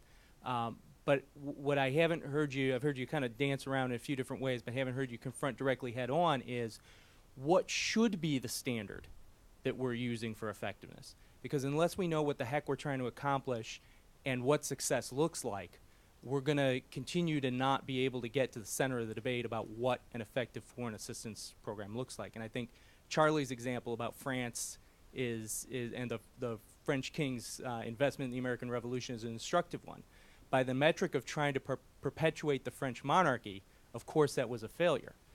But that wasn't the stated objective of that investment. That investment was intended to deny the British their North American empire. And by that standard, it was an incredibly successful investment. So depending on how we judge what we're trying to, what we're actually trying to achieve, that's how we're going to judge its effectiveness. And I would ask each of you if you could just give one sentence to identify what you think the purpose of our U.S. foreign assistance program should be. Congressman Payne, do you have one metric of success that you would? Yeah, being a historian, I could go back into how the fact that France did so much to assist the U.S. in its infancy turned around to be an albatross, because when Haiti took on Napoleon, it drained France of its resources that they had to use to fight Haiti. They lost, and they became land. They were land rich and cash poor, and as a result, had to do the Louisiana Purchase. And You got a good deal on that one. that's right, and the French got the short end of the stick, which was created by Haiti draining France of all of its resources and the amount of raw materials and rum and high value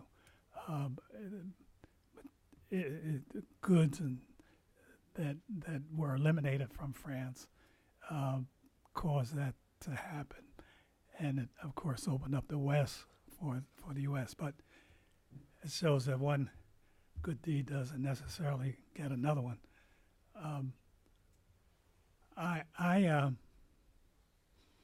Now get back to your question. What do we look for to measure success in our foreign assistance? Oh, I think that we can measure success. We have success around the world in a number of programs. I think that if we take where we are and we look at something 2-3 years down the line, we could measure. We first of all have to have our goals. So your goal is whatever, and I think that all goals are measurable, attainable. It's sort of like management by objectives. If you want to have a reduction in crime or increase in productivity or a safer third of the country, it's very measurable. So I think that foreign assistance can be done in a much more scientific manner. Charlie, measure success. If the beneficiaries, after, as Mr. Payne says, a period of 5 or 10 years, feel that this was beneficial and that they weren't victimized by the experience. Okay. Carol? I think we have to be very careful. It's a good question. We have to be very careful when we talk about our purpose. You used a singular purpose. It's never one purpose. We have a mix of purposes. What are the mix of purposes? As I mentioned before, in general terms, they tend to be, you could call them humanitarian, you can call them development, and you can call them foreign policy. We have ways of evaluating development. Sometimes we can do it well, sometimes not. Sometimes it's a mixed bag.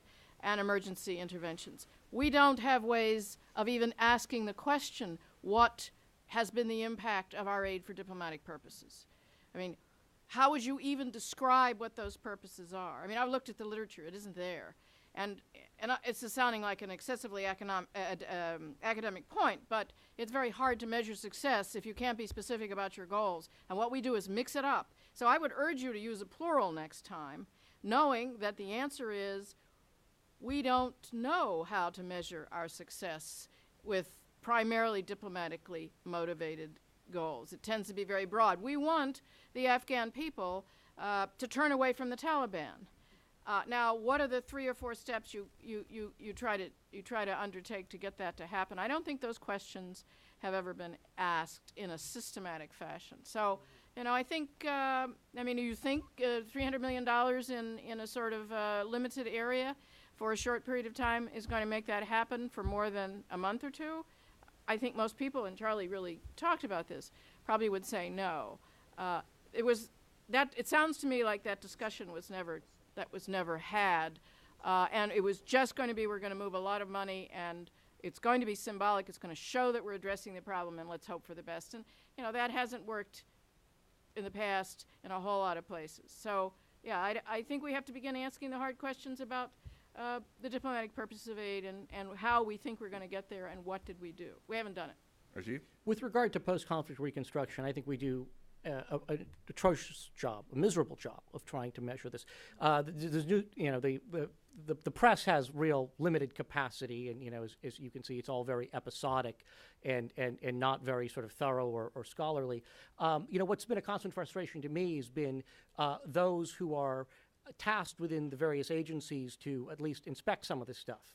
Special inspector generals, department IGs, oversight committees, generally they look at, all right, here was a program that was, supposed to, improve governance in some area. Well, the program deliverable was to sort of, build X number of buildings and, provide X number of hours of training programs and furnish it with so many computers. And so they look and, were those boxes ticked? Were those specific things done? As opposed to looking at, well, was the design of the program sensible? Did it actually, how do you evaluate those effects? And I don't think you can necessarily count on those who are writing the contracts at the agencies to be sort of watching the hen house. Yet the IG community, my sense, some of those doing sort of research for Congress as well as those in the media don't really know the right questions to ask and haven't been doing it. I'll just give you a quick example along these lines. As a Peace Corps volunteer, when I returned, I was looking at the literature the Peace Corps was putting out, and their measure of success was how many more volunteers are these countries asking for each year. And yet, when I was trained, I was told you were there to work yourself out of a job. You were training them to take over this job eventually, and yet we were measuring success by how many more volunteers we were putting in. What happened? Tanzania, for my project, said we don't want any more American volunteers. There have been too many of them here. They're too much of a Western influence on our kids. So they pulled out our entire group, or we terminated, and no more were asked back for many more years. So there's just one example. Right here, this gentleman. Judge and Bethesda, Maryland. Mr. Fichtner, you mentioned the democratic program. Could you talk more about its how long it has been in operation, and how much it costs, and what country it covered? Thank you. He's talking about the democracy programs. Yeah. As Don mentioned, I'm a horticulturalist these days, and I don't have up-to-date information.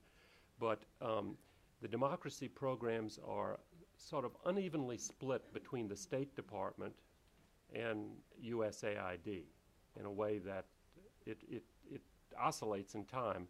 There is a program called the Democracy Fund in the Appropriation Bill, which is driven by the Senate Republican clerk, staff director, who was himself a democracy officer for the International Republican Institute. And the program in recent years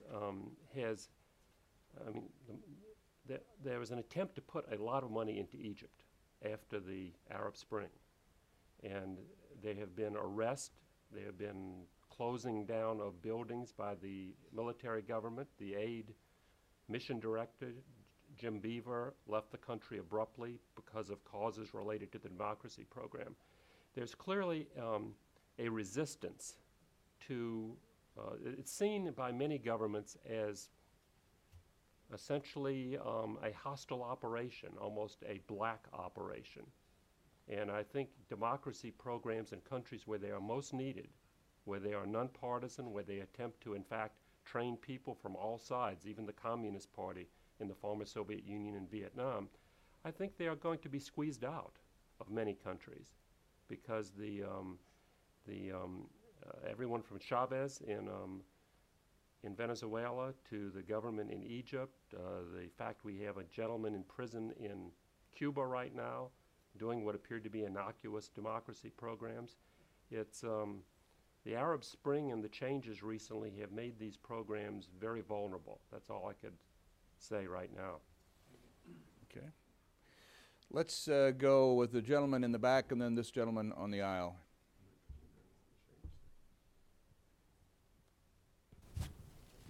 Thank you very much for your time. My name is Dan Bruner. I'm a graduate student at George Washington. And as Dr. Lancaster noted, there's a dearth of information on foreign aid and its effects. My capstone project investigates the effects of foreign aid on people's hearts and minds, so people's opinions of the U.S. I was wondering if any of the panelists had any insights into this, Afghanistan or anywhere. Thank you. Anyone? Rajiv? The hearts and minds goal which has been around for a while. It sort of entered our popular lexicon, in the start of the Iraq operations. In some ways, I think it is a far too simplistic measure to look at, effectiveness. I mean, and is it, hearts and minds for what? Is the goal to get the residents of a country where we're conducting military operations to love us, to love the United States, or is it to get them to trust their own local government, or to work together to build appropriate local institutions? Too often, at least I've seen, money and being disbursed by very well-intentioned, in many cases, military officers who have far more flexibility to disperse money at the local level through CERP, through the Commander's Emergency Response Program in Iraq and Afghanistan, with the simple justification that, yes, doing this will help win some hearts and minds in this village, but really not giving it much more thought than that. And I dare say in many cases, we wind up creating a whole set of perverse impacts. And so I think it's up to the development professionals to kind of come up with a real ruling on this one. But, my humble opinion as kind of an, unwashed observer, I think that phrase should be kind of wiped clear from the development lexicon. Charlie? You go back a little further, when this phrase was first used. Yep. Oh yes, but I'm not going to go back that far. I'd show how old I am. Poland in the 1980s, mostly at the instigation of the AFL-CIO, we provided semi-covert assistance, but it wasn't through the intelligence agencies, to Solidarity. It was remembered well after Solidarity took power in the Senate in 1989, and through the early years. We also, at the instigation of Congressman Rostenkowski, forgave a huge amount of Polish debt, something nobody's considering for Europe these days. And that really freed the Polish government to take off on its rather prosperous path that it's taken since the 1990s. And even more important than the strengthening the friendship between the Polish and American people, it made a hell of an impact on Pope John Paul II, who just loved us for doing this. All right, this gentleman and then this one. Then we'll get the young lady in the back. Thank you for a very interesting panel. My name is Irfan Nuruddin. I'm a fellow at the Wilson Center and a professor at Ohio State. One consequence of our emphasis on effectiveness metrics has been an increasing eagerness to channel funds through civil society organizations and for the spending to actually be done through public-private partnerships, largely with organizations that are far more comfortable with program evaluation kind of language. But that suggests two weaknesses. One, of course, being that it makes it hard for buy-in on the part of local governments that often see these as, the folks down the street and the fancy offices doing the work. But the second is the question of absorptive capacity. But on the flip side, we also then don't have to worry about getting in bed with unsavory, corrupt, non-democratic, autocratic leaders, etc. Could you reflect on sort of the double-edged sword, as I would see it, of increasingly money being channeled through both unelected but arguably more virtuous civil society organizations that may or may not have the capacity to actually utilize the kinds of amounts we're now talking about? Thank you. Anyone have any experience with that particular issue? Carol? Like a good professor, I can wing it.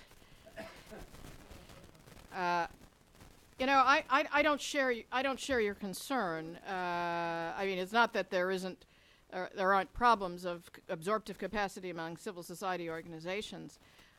My sense is there's a great deal of effort to make sure the organizations that receive funding have the training, have the information, are able to manage the money, and there's surely times when that doesn't happen. But, there's a kind of a public good here in addition to funding whatever it is they're doing, and that is, in theory, and I think to an extent in practice, strengthening civil society. And so, I can't give you a sort of a well-based conclusion as to whether there's a greater problem in, overspending according to their absorptive capacity or whatever. But I think this is, I may be wrong, but I think this is not one of the areas of major concern. I think we've been discussing some of the areas of major vulnerability here if you're talking about monies that have had perhaps not the impact that we'd all hoped. So, I'm sure I can probably name a couple of, cases where you really scratch your head and say, well, why did anybody do that? But again, there's a certain amount of risk taking in this business. And I mean, it seems to me legitimate. It just has to be managed within a reasonable and prudent set of decisions. And this one, I think, is certainly not at the top of my vulnerability list. Rajiv? Just real quickly, I mean, just to recast that a little bit, I mean, I think the debate in some of the post-conflict zones, or still conflict zones, is the trade-off between putting more money, what they call on budget, through the individual governments versus civil society and large multinational development contractors. With the goal being put more and more on budget, and the hope is that as you do more, you build up the indigenous capacity of the government to manage these programs, and that's always sort of, and of course the trade-off being you risk corruption, you have transparency issues, you risk having some congressional oversight committee haul you up and say, where did all this money go? I guess I just sort of pose a question, doesn't have to be answered, is it really the best goal to try to get 100% of the development assistance spent on budget by a government, or might civil society groups, might NGOs actually be better purveyors of some of this stuff even in the long term? I mean, in this country, there are a lot of people who argue, and not wanting to wade in the thick of the political debate, but there are a lot of people who argue that government doesn't provide, every service most efficiently, and that there are services that are provided better by the private sector, provided better by religious organizations or by nonprofit organizations. When we look at some of these other societies where we are putting lots of money in, oftentimes the goal is, we want to get as much through the government as possible, instead of, in some ways, looking back and saying maybe we should be happy if some of these services could be provided by indigenous, non-governmental organizations that might be able to do it in a more effective, more transparent way. Charlie?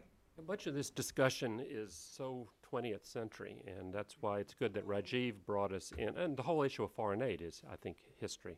But Rajiv brought us into what is the latest craze or trend out of the hundreds, dozens we've seen, which is, again, going back to Holbrooke and that certain lobbyist, we have this note, and various European, and Carol's written about some of this, program money through governments to strengthen them.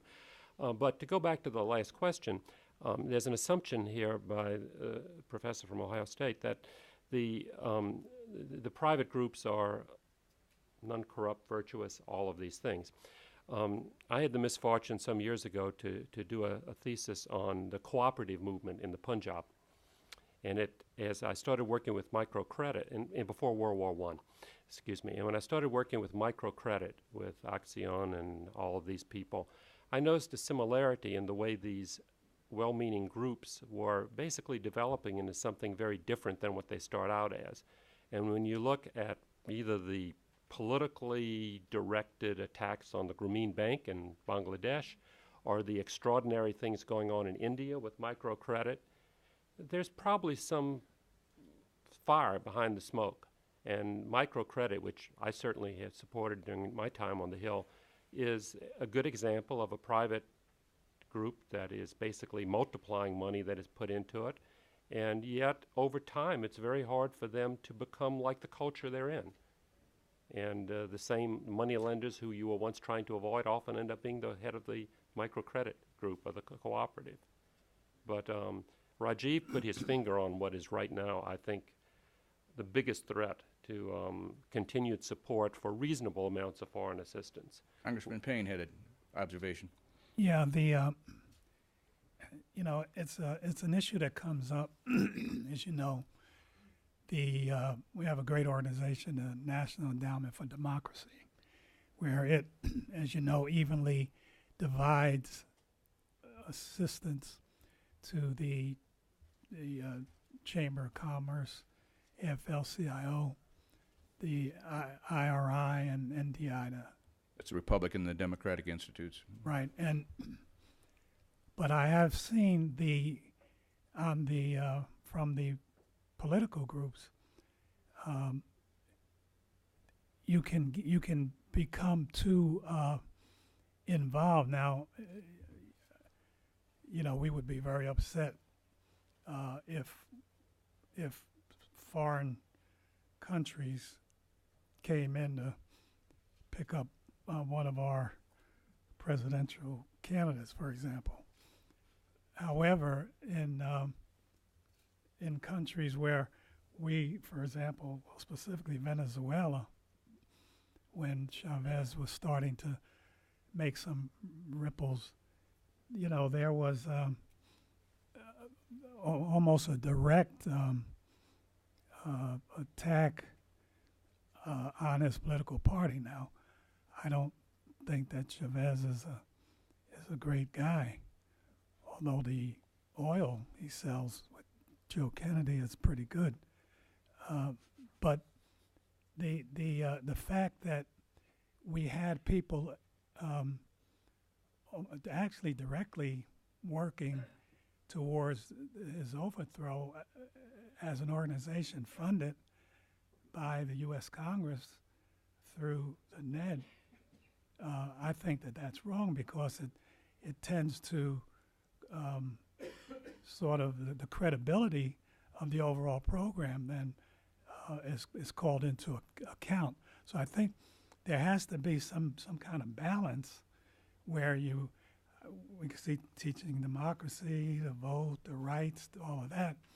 But when you get into a specific candidate and his or her demise, I think we can go overboard. Well, with that cautionary note, we're going to have to end. We started about 5 minutes late, and it's about 5 minutes after now. But let's carry on this conversation. We have a reception outside these doors. And please join me in thanking our panel. Good to meet you. Thank you. People won't take kindly to sign cards.